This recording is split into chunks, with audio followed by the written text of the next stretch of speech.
Last month, I walked into exam room 7 expecting a routine anaphylaxis case. What I found instead was my younger sister Vanessa, gasping for air, her eyes widening in absolute terror when she recognized the physician standing over her. She looked like she'd seen a ghost. In a way, she had. My name is Dr. Anita Wells. I'm 32 years old, and I work as an emergency medicine resident at Metropolitan General Hospital. 8 years ago, Vanessa told my parents I'd dropped out of medical school. She painted me as a failure, a disgrace, someone who'd abandoned our family's values for a shameful life she never quite specified but always implied. My parents believed her without question. They cut me off completely. No phone calls, no emails, no second chances. They didn't come to my residency match day. They didn't attend my medical school graduation. They weren't at my wedding. They never met my daughter. For 8 years, I was dead to them. And then Vanessa's throat started closing in my emergency room, and suddenly, the dead daughter was the only one who could save her life. People always ask me if I hesitated, if I considered letting karma do its work. The truth is, I never even thought about it, because here's what Vanessa never understood about me. Becoming a doctor wasn't about making my parents proud. It was about becoming someone who saves lives, even when those lives belong to people who try to destroy mine. But I won't lie to you, when I injected that epinephrine and watched her breathing stabilize, when I saw the recognition and horror dawning in her eyes, there was a small, quiet part of me that felt something very close to satisfaction. Not because she was suffering, but because she could finally see exactly how wrong she'd been. Before we dive into how I reclaimed the narrative, please take a moment to like and subscribe, but only if you truly enjoy this story. And where are you watching from? Drop your city below in the comments. Now let me take you back to where it all began. Vanessa and I weren't always enemies. When we were kids, I was her protector. I'm 4 years older, and from the moment Mom and Dad brought her home from the hospital, I appointed myself her guardian. I taught her to ride a bike. I braided her hair before school. When she was 7 and broke her arm falling from the jungle gym, I was the one who stayed with her in the ER, holding her hand while they set the bone. She looked up at me that day with tears streaming down her face and said, "I want to be just like you when I grow up." I believed her. Our parents were successful, but distant. Dad ran a pharmaceutical company, always traveling, always networking. Mom had been a physician once, a talented one from what I'd heard, but she'd given up her residency when she got pregnant with my older brother, Derek. She never quite forgave herself for it, I think. She threw herself into charity galas and country club committees instead, building a different kind of career out of appearances and connections. They valued achievement, but only the kind that looked good in holiday newsletters. Derek was the golden child by birthright, the firstborn son, the corporate lawyer who followed Dad into the world of business and strategy. He was safe, expected. He fulfilled his role perfectly, and in return, he was largely left alone. Vanessa was the baby, charming and social, the one who could light up a room. Mom loved dressing her up, showing her off at events. Dad called her his little princess. She learned early that being adorable and agreeable earned approval. And me? I was the strange one, the one with my nose always in a book, the one who spent summers volunteering at the free clinic instead of summering in the Hamptons. I didn't fit their world, but I didn't care. I had my own dreams. I wanted to be a doctor, not because Mom had been one, though she sometimes claimed credit for my inspiration. I wanted to be a doctor because I'd seen what good medicine could do. I'd seen lives saved and suffering eased, and I wanted to be part of that work. Vanessa understood that about me, or so I thought. When I got my acceptance to medical school, she screamed louder than anyone.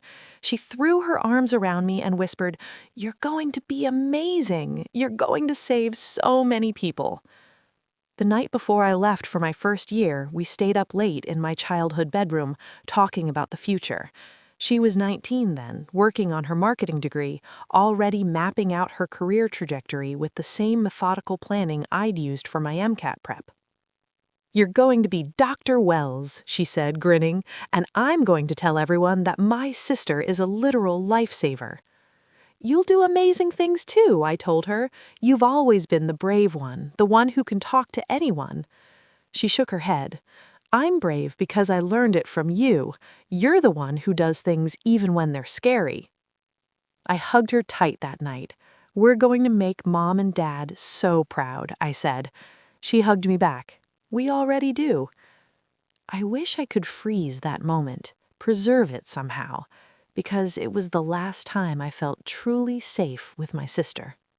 The changes started so subtly, I almost missed them. During my first year of medical school, Vanessa and I texted constantly. She'd send me silly memes when I was stressed about exams. I'd call her late at night when I needed to vent about a particularly brutal anatomy practical. We were still close, still sisters. But by my second year, something shifted. Her texts became shorter, less frequent. When I'd call, she often didn't answer. When she did, there was a new edge to her voice, a coolness I couldn't quite name. "How's school?" she'd ask, but she never waited for the answer. "How are Mom and Dad?" I'd counter. "Busy, you know how they are." I did know they were always busy, but I noticed they were especially busy when it came to me. Dad missed my white coat ceremony because of a board meeting. Mom canceled our planned lunch before my Step 1 exam because of a charity auction she was chairing. "Vanessa made the dean's list again," Mom told me during that phone call, her voice bright with pride. "We're taking her to Le Bernardin to celebrate." "That's wonderful," I said, and I meant it. "Tell her congratulations from me." "You could tell her yourself if you came home more often." I was home every break, but home had started feeling less like a sanctuary and more like a stage where I no longer knew my lines. During Christmas of my second year, I noticed Vanessa watching me differently. We were at the family dinner table, and I was telling them about my clinical rotations, about a patient we'd saved through quick thinking and teamwork. "That's lovely, dear," Mom said absently, already looking at her phone. "Sounds exhausting," Dad added. "All those hours for what, $40,000 a year during residency?" "It's not about the money," I started. "Of course not," Vanessa interrupted, her smile tight. "Anita's always been above such worldly concerns." There was something in her tone, something sharp and mocking that made Derek glance up from his plate. "What's that supposed to mean?" I asked. "Nothing," she shrugged. "Just that some of us have to worry about things like rent and student loans, but you've always been special." "Vanessa, I have massive student loans." "Girls," Mom said wearily, "not at dinner." But the seed was planted. Over the next year, Vanessa's comments grew sharper, more pointed. "Still playing doctor?" she'd ask when I called. "Must be nice to have your life figured out," she'd say when I talked about matching into emergency medicine. "Some of us don't have the luxury of school forever," she'd add when I mentioned my research project. I tried to talk to her about it once, during a rare weekend home in my third year. "Have I done something to upset you?" I asked her directly. She looked at me with wide, innocent eyes. "What? No, why would you think that?" "You've just seemed distant lately, like you're angry with me." "I'm not angry, Anita, I'm just busy. We can't all put our lives on hold for 8 years of school. That's not fair." "Isn't it?" She stood up, gathering her things. "Look, I'm happy for you, really, but not everything is about you and your big important dreams." She left before I could respond. I should have pushed harder, should have demanded answers. But I was drowning in my own stress. Step 2 exams, residency applications, matching. I told myself it was just a phase, that we'd reconnect once I finished school. I told myself a lot of things that turned out to be lies. The call came 2 weeks before my medical school graduation. I was in the library reviewing for my final exams when my phone buzzed. Dad's name flashed on the screen. He'd never called me. My stomach dropped. Hello? Anita. His voice was cold, colder than I'd ever heard it. We need to talk. Is everyone okay? Did something happen? You tell me. A long pause. When were you planning to tell us you dropped out? The world tilted. What? Don't play dumb. Vanessa told us everything. Vanessa told you what? Dad, I didn't drop out. I'm literally graduating in 2 weeks. Enough. The word cracked like a whip. We are deeply disappointed in you. The lies, the deception, the way you've been stringing us along while you waste your life. I'm not wasting anything. I'm about to become a doctor. Stop it. His voice was eerily calm now. Quiet. Your mother and I have discussed this. We cannot, in good conscience, continue supporting someone who has shown such fundamental disregard for truth and family values. Effective immediately, you were cut off financially. Additionally, we think it's best if you do not contact us until you've sorted out whatever is going on in your life. Dad, please, just listen to me for 1 second. The line went dead. I sat there, phone pressed to my ear, listening to silence. Then I called Mom, voicemail. I called Derek. He picked up on the 4th ring. Derek, something's wrong. Dad just called and said I dropped out of medical school, which is insane because I'm literally about to graduate. Anita, he sighed heavily. Look, I don't know what's going on with you, but this is between you and Mom and Dad. I'm staying out of it. But I didn't drop out. I can prove it. I can send you my transcripts, my match results, anything. I really don't have time for this right now. I have a deposition in 10 minutes. Derek, please. Figure it out, Anita. He hung up. My hands were shaking so badly I could barely dial Vanessa's number. She was the only one who might listen, the only one who might believe me. She answered on the first ring. Nessa, thank God. Something crazy is happening. Dad called and said I dropped out, and I don't understand where this is coming from. Anita. Her voice was soft, sad. I'm sorry. I really am. Sorry for what? Do you know what's happening? I had to tell them. I couldn't keep covering for you anymore. The air left my lungs. What? You've been lying to them for over a year. I've been making excuses, trying to protect you, but I can't anymore. They deserve to know the truth. Vanessa, what truth? I'm about to graduate. I'm matched into emergency medicine at Metropolitan General. I can show you the emails. Stop. Her voice hardened. Just stop. This is exactly what you always do. You make up these elaborate stories and you expect everyone to believe you, and I'm tired of it. I'm tired of watching you manipulate them. Manipulate them? I'm not. Vanessa, I don't understand what's happening. You dropped out over a year ago. You've been pretending to still be in school, using their money, lying about everything, and I'm done covering for you. I never asked you to cover for anything because there's nothing to cover. Vanessa, please, you have to believe me. I hope you get help, Anita. I really do. She hung up. I tried calling back. She didn't answer. I called my parents again. Voicemail, email, blocked. I sent Derek screenshots of my grades, my match letter, my graduation schedule. He never responded. For 3 days, I tried everything. I sent proof after proof. I begged them to just look at the evidence, to talk to my dean, to let me explain. Nothing. On the 4th day, I left a voicemail on my parents' home phone. I was crying by then, exhausted and desperate. Mom, Dad, it's me. I know you don't want to hear from me, but please, please, just listen. I'm still in medical school. I'm graduating in 10 days. I can prove everything. Please just look at what I'm sending you. Please just let me show you. I don't understand what Vanessa told you, but it's not true. None of it is true. I've worked so hard. I've done everything right. Please don't do this. Please. My voice broke. I love you. Please. They never listened to it. 10 days later, I walked across the stage at my medical school graduation.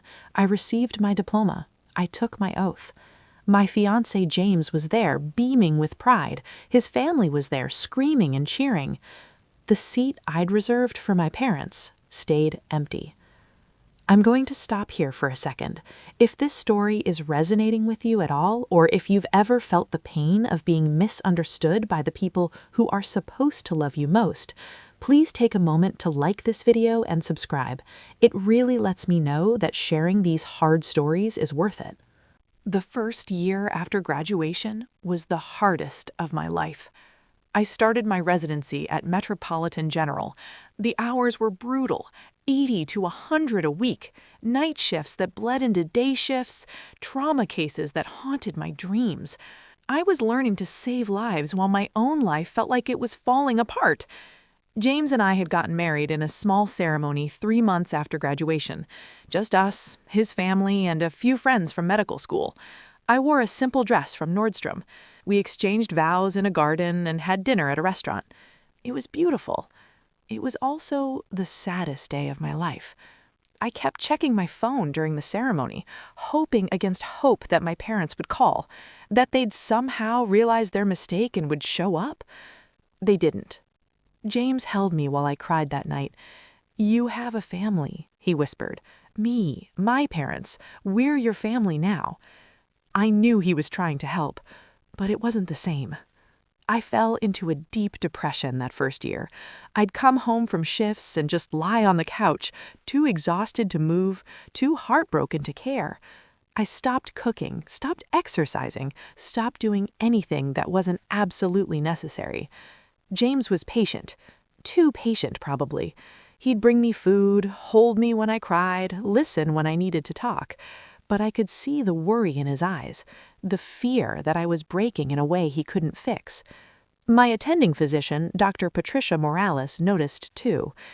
"Dr. Wells," she said one day after a particularly rough shift, "you're a good resident, probably one of the best I've trained, but you're burning out faster than anyone I've ever seen." "I'm fine," I lied. "No, you're not." She studied me carefully.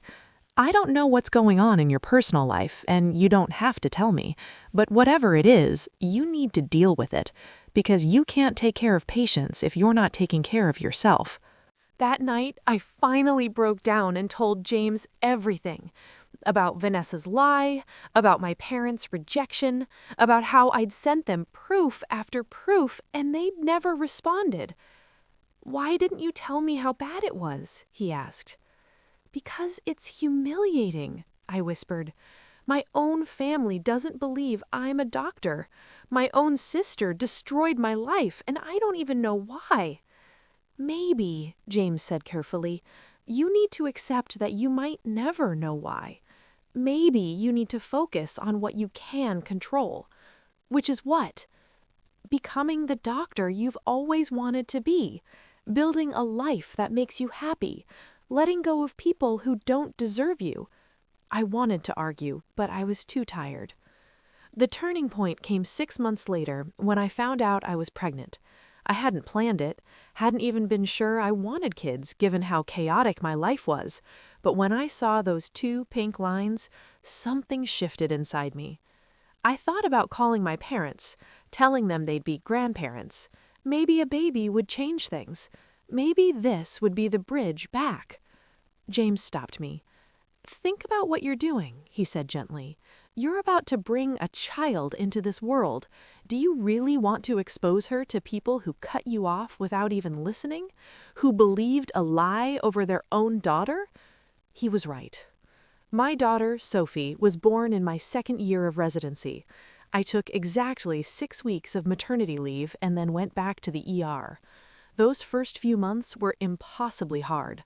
I was sleep-deprived, covered in spit-up, trying to pump between traumas and resuscitations. But every Sunday morning, I made myself do one thing that was just for us. I cooked breakfast. Elaborate, time-consuming breakfasts, dim sum, hand-pulled noodles, scallion pancakes, congee with all the toppings. It started as a way to stay connected to food, to care, to the small rituals that make life bearable. It became our tradition. Sunday mornings, just the 3 of us. James would make coffee, I'd cook. Sophie would sit in her high chair, making a mess and giggling. Those mornings saved me. I also started therapy, a trauma-informed therapist who specialized in family estrangement. She helped me understand that what my family had done was a form of abuse, that I didn't need their validation to know my own worth. You graduated medical school, she reminded me once. You matched into one of the most competitive specialties. You're raising a child while working 100-hour weeks. You did all of that without their support. What does that tell you? That I'm stronger than I thought. Yes, and also that you never needed them the way you thought you did. It was a painful realization, but also freeing. By my 3rd year of residency, I'd mostly made peace with it. I still had the voicemail saved on my phone, the desperate message I'd left my parents all those years ago. Sometimes I'd listen to it just to remember how far I'd come from that broken, begging version of myself. I'd built a good life, a small life maybe, but it was mine. And then Vanessa showed up in my ER. The day Vanessa arrived at Metropolitan General started like any other. I'd worked a night shift and was supposed to go home at 7 a.m., but we'd had a multi-car pileup come in at 6, so I stayed late. By the time everything was stabilized, it was almost 9. I was exhausted, dreaming of my bed, already planning Sunday breakfast in my head. Sophie had requested pancakes. "Dr. Wells, exam 7, the charge nurse called. 28-year-old female, anaphylaxis, stabilized by EMS but needs monitoring." I grabbed the chart and walked in. She was lying on the gurney, oxygen mask over her face, her skin still flushed and blotchy, but she was breathing steadily. The epi had worked. I was reviewing her vitals when she turned her head and saw me. Our eyes met. For a moment, neither of us moved. Then she tried to sit up, panic flooding her face.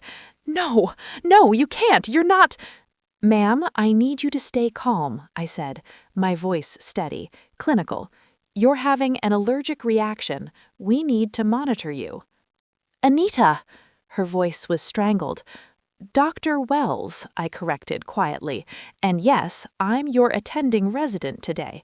Now, can you tell me what you ate before your symptoms started?" She just stared at me, like a hallucination, a nightmare made real. I went through the standard questions, checking her vitals, ensuring her airway was stable. I was professional, careful. I did my job exactly as I'd been trained. And the whole time she looked at me like the ground had opened beneath her. When I finished the exam, I stepped back. "You're stable now, but we'll need to keep you for observation for at least 4 hours. Standard protocol for anaphylaxis. Do you have someone we can call?" "My parents," she whispered. "Call my parents." "Of course. What's the number?" She recited it.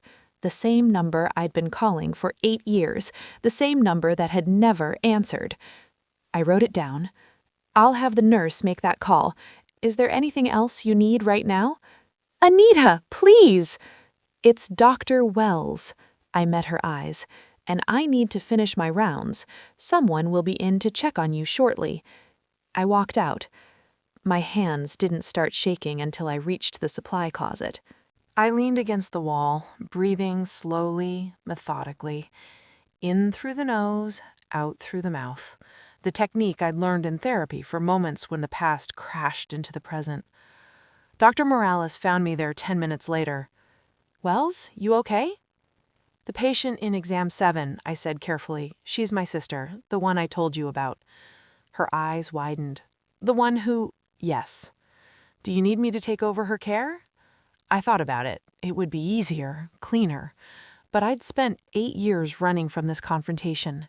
8 years wondering what I'd say if I ever saw Vanessa again. "No," I said, finally. "I've got it." "You're sure?" "I'm sure."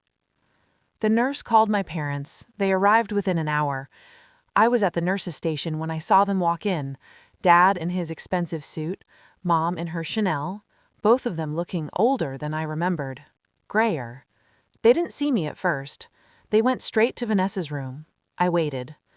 15 minutes later, Vanessa must have told them who her doctor was, because Dad came storming out, his face red.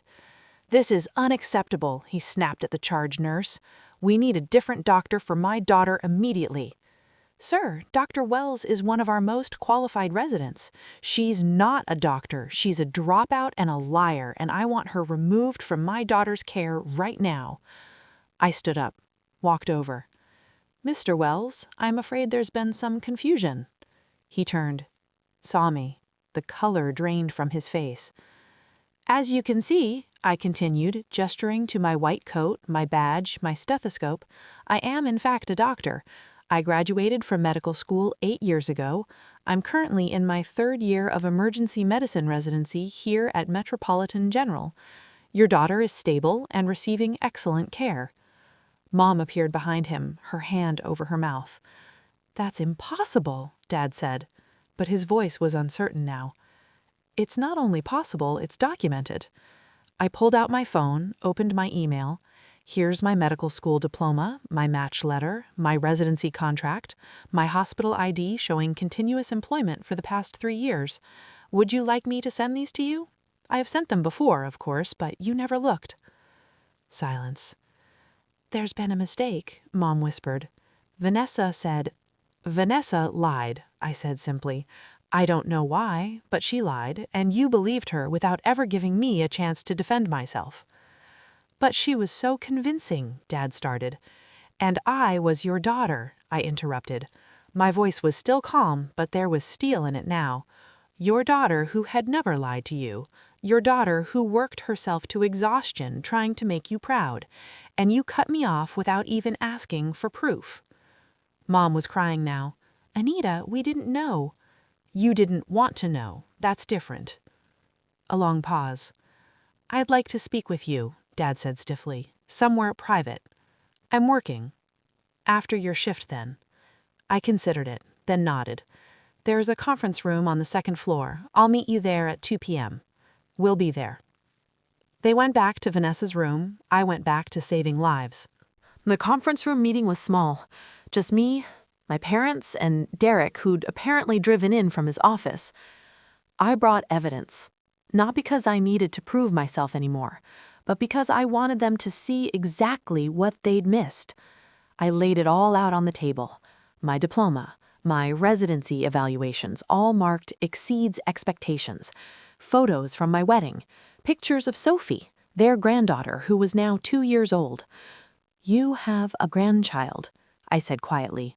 "Her name is Sophie. She's smart and funny, and she looks exactly like Mom did in her baby pictures."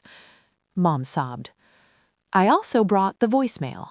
I'd had it transferred to an audio file. "Before you say anything else," I said, "I want you to listen to this. This is the message I left you 8 years ago, begging you to believe me. You never listened to it." I pressed play.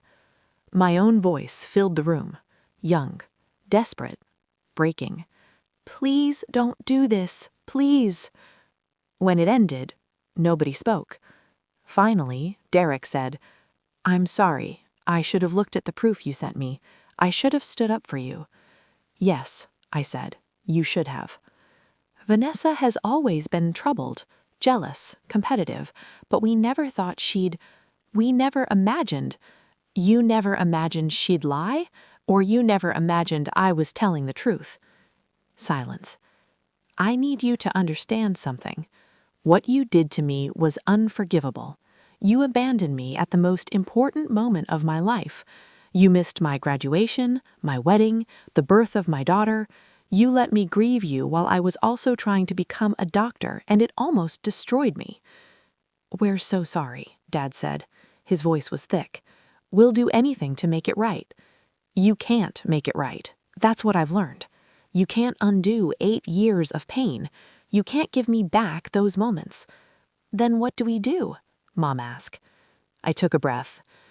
"You start by holding Vanessa accountable. Actually accountable, not just sweeping this under the rug because it's uncomfortable. You ask her why she did this. You make her face what she's done." They nodded.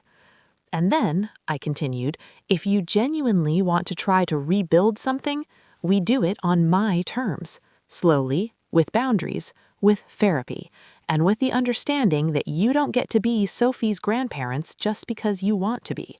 You have to earn that." "We understand," Dad said. Do you? Because here's the thing you need to know about me now. I'm not the girl who needed your approval anymore. I'm not the daughter who would do anything to make you proud. I've built a life without you, a good life, and I'm not going to destroy my peace or my family's stability just because you're finally ready to acknowledge reality. Mom was crying openly now. We love you, Anita. Maybe you do, but love without trust, without respect, without the willingness to listen, that's not enough. I stood up. I have to finish my shift. If you want to start earning your way back into my life, you can start by getting Vanessa into therapy and finding out why she was so threatened by my success that she was willing to burn my life down. I walked to the door. Dr. Wells, Derek called. I turned. You're an incredible doctor and an even better person. I'm sorry I forgot that. I nodded once and left. Over the next few weeks, things slowly began to shift. My parents confronted Vanessa. She broke down, apparently, admitted everything. Years of jealousy, of feeling like she'd always be second to my achievements, of wanting to be the successful one for once. She'd convinced herself that I was just playing a part, pretending to be better than everyone else, and if she could expose me, she'd finally be seen. It was pathetic and sad, and it didn't justify anything, but at least it was honest. She wrote me a letter. I didn't read it for a month. When I finally did, it was full of apologies and excuses and promises to do better. I threw it away. Maybe someday I'll be ready to forgive her, but that day isn't today, and I've learned that I don't owe anyone forgiveness on their timeline. My parents started therapy, both together and individually. They asked if they could meet Sophie. I said not yet. They accepted it. Derek came to the hospital one day with flowers and a real apology. We got coffee. It was awkward, but it was a start. I still make elaborate breakfasts every Sunday. James, Sophie, and me. Sometimes we invite James's parents. Sometimes it's just us. It's still my favorite part of the week. Last month, Dr. Morales nominated me for a teaching award. I won. At the ceremony, she introduced me as one of the finest emergency medicine residents Metropolitan General has ever trained. My parents weren't there. They'd asked to come, but I'd said no. James was there, though, and Sophie, who drew me a picture of a doctor saving the day. And that was enough. Here's what I want you to know if you're going through something like this. Betrayal doesn't define you. What you build afterward does. I could have let my family's rejection break me. For a while, it almost did. But I chose every single day to keep going, to show up for my patients, to be present for my daughter, to build a life that mattered, even when the people I thought mattered most weren't watching. And in the end, that life, the one I built in the wreckage of their rejection, became more beautiful than anything I could have imagined. The truth has a funny way of surfacing. Sometimes it takes 8 years and a medical emergency. Sometimes it's immediate, but it always comes. And when it does, you'll want to be standing on solid ground. So build that ground, brick by brick, boundary by boundary, healing moment by healing moment. You don't need anyone's permission to know your own worth. You just need to remember it every single day until it becomes the foundation of everything you are. My name is Dr. Anita Wells. I'm 32 years old and I save lives for a living. And no one, not my sister, not my parents, not anyone can take that away from me. This was another story from Revenge Room, where we turn pain into purpose and betrayal into balance. Please don't forget to subscribe and join us for the next transformation. Have you ever been betrayed by someone or the people who were supposed to protect you? How did you rebuild trust?